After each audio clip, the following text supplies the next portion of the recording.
up, guys? Welcome to Rotor Riot. I am Steele, and this is Kevin. some guy that we just recently recruited onto this sweet channel that you're watching. Most of you are probably familiar with the receivers for the Taranis and FR Sky protocol. A lot of people use the X4Rs. I've been using the X4R forever. Fairly recently, they came out with the new XSR, which is a little bit smaller form factor. It doesn't have all the pins on it. It's just simply got the lead so that it's running S-Bus, PPM, S-Port, and the power, and that's it. And it's supposedly full range, but there's been a lot of rumors that it doesn't get the same range as the X4R SB does. As I have been informed by some friends from Australia, mate. Part of the problem is the way that the antennas are trimmed. They come tuned to what's known as a fifth wave. It basically means that the exposed part of the antenna is not the same length as that which is on the X4R SB. The X4R SB is a quarter wave, and it's just a little bit longer. It's right around 32, 33 millimeters exposed. Which we were talking about quarter and fifth wavelength. We're basically the full wavelength of a 2.4 gigahertz spectrum, like the actual wavelength. The wave itself is whatever 32 millimeters times 4 if you're doing a fourth wavelength. So if you're doing a fifth wavelength, obviously that is you're taking 1/5 of that wave, that full wavelength, and you're receiving on that versus 1/4. And the longer it is, typically the higher gain you have. So the shorter it is, you would have less gain, which would mean you would be able to fly theoretically safer, closer.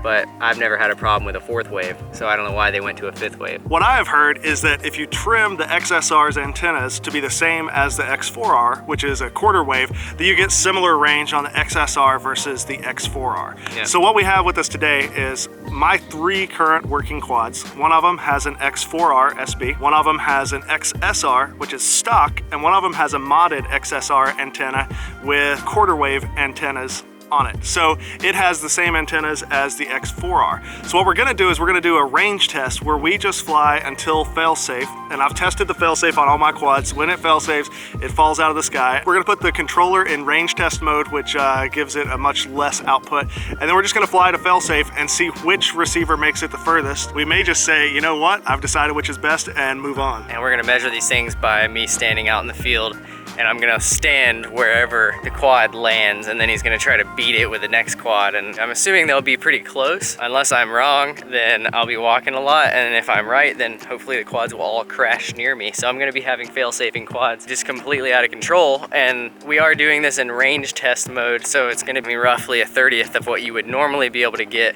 if you weren't in range test mode. People, don't freak out. This is specifically designed to cut power on your transmitter so that you can't go as far as you could, because there's no real way to test range legitimately, because the quad would be gone and there's no return to home or anything. This is the best way we can do it. So I'm gonna get about right here in the middle. I don't think he's gonna make it this far. So this is the test of an XSR, completely stock XSR. Hopefully it hits me in the face. All right, test 1.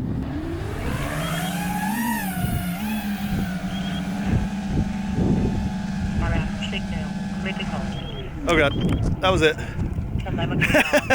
Almost. All right, so there's test number 1, stock XSR. That's all it made it, and that was a fail-safe. All right, moving on. Not even close to where we thought he was gonna get. Dang, he broke a prop. Okay, XSR, not looking so hot. All right, so I'm marking where he went down with his tape. Okay, here we go. We're going live with the modded XSR. This is my quad that has an XSR that I've trimmed the receiver antennas to quarter wavelength. Steele is standing about where the unmodded XSR failsafe, so I'm gonna try not to hit him here.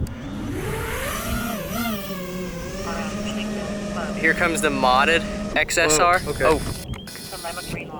Damn! That did not do well. Okay, so he didn't even make it halfway with the modded one. But we have some questions on that receiver's antenna. So we may try modding the unmodded XSR, show you how we do that, and see how it does. Damn, that sucked. So here's the test on a stock X4R. So this is the bigger receiver, the older one with the pins and stuff that you can depin and whatnot. The issue is I had a little bit of a video issue on this quad, so we're gonna fly at line of sight due to a lack of other options. Let's see if I can get it to fail safe.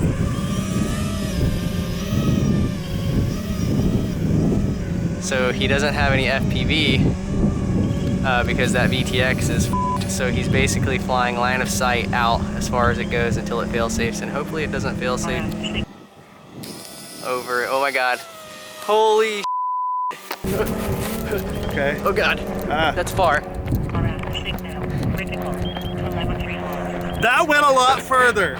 To be perfectly honest, I'm not even sure that it fail-safe. It was getting hard to tell the orientation, line of sight. Kind of hard to say. We'll have to review the GoPro footage and see just when the prop stopped spinning. That tree right there is where the other one, or the stock XSR, made it to that tree. All right, let's have a little heart-to-heart real quick. My XSR with the modded antennas, do you notice anything odd? Do you see how this one's really long and that one's really short? When I was setting this up and trimming the antennas and everything, I left it out overnight. I don't know if you've noticed or not from my channel, but I have a cat, and the cat thought that the antennas exposed looked like a lot of fun and chewed off one of said antennas. Now, I don't know that this is causing this one to get worse range than the unmodified XSR, because this one got like half the range. I'm kind of wondering if the cat chewing the antennas on this guy has altered it in any way. So my other XSR that is on this guy right here has not been modified whatsoever. So I'm gonna go ahead and film me doing the modifications to these antennas, the ones that we know have not been chewed by a cat, and see just how well it does, if it can match the X4R or not, and if it goes short, because if it goes shorter than it was with the stock antennas, well, I can say right now I'm gonna put X4Rs on everything. So I wanna know, I'm sure you wanna know, hopefully it gets better range, and then you know what you're gonna wanna buy. So let's go do that. This guy has an XSR, this guy has an X4R. So this, the length of exposed antenna is quarter wave for 2.4. This is fifth wave. Now, looking at them, you can see that the XSR's exposed length of antenna is shorter than the X4R. So all I'm gonna do is I'm gonna hold the two up against each other for measurement purposes and figure out how much of the shielding I need to cut off. And I'm just gonna lightly cut enough to kind of scar the black part, because underneath this black is actually more shielding. The black just kind of holds the metal shielding, which actually does the work, in place, and then pull off the black. As you can see, I cut off the black shielding, and there's a little bit of this wire mesh stuff still on the antenna. That is the actual shielding. So the technique that I kind of use, you see I just scrunched it up around the bottom. So I just kind of scrunch up the shielding and just do a little snip of that and pull it out. This also works, guys, if you've accidentally cut an antenna shorter than it needs to be. You can trim off the shielding to match your other antenna or a replacement antenna, and you can still get pretty much the same range. I did that a lot before I figured out how to not chop my antennas.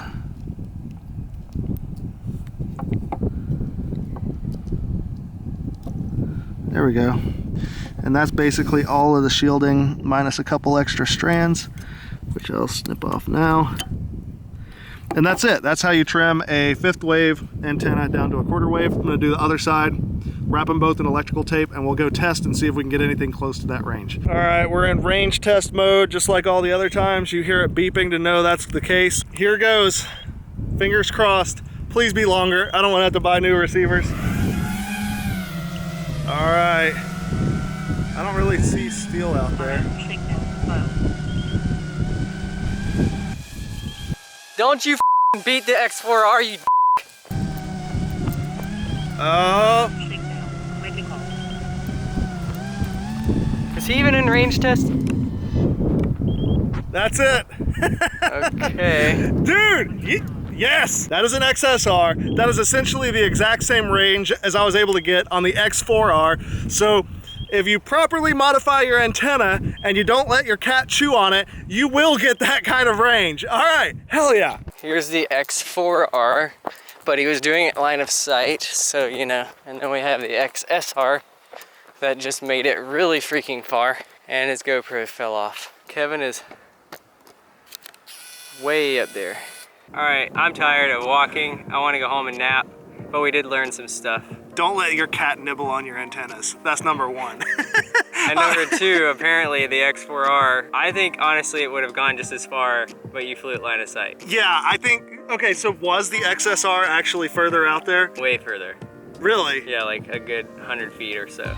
Yeah, I think when we get back and we review the footage, we're gonna find that I didn't actually fail safe with the X4R, that I just lost orientation and had to disarm. Yeah, the XSR, basically you went down there and then you like did a flip and then it died. Yeah, I got to the point where I had some glitchy video on the FPV feed, and I think it was just because when you're flying away from yourself like that, the dead zone, the way I mount my antenna, FPV antenna, the dead zone is kind of pointed back at me. I started to turn around, and while I was in the process of turning, it fail-safed, which that makes sense. You're starting to change the orientation on the antennas. I'm confident in saying is that a modified XSR antenna that has not been chewed on by a cat is just as good as the X4R. I think that they are essentially one and the same at that point. What do you think? I'm still flying X4Rs, but he's not scared now. I'm not scared of the XSR anymore. I am the one that went the shortest today.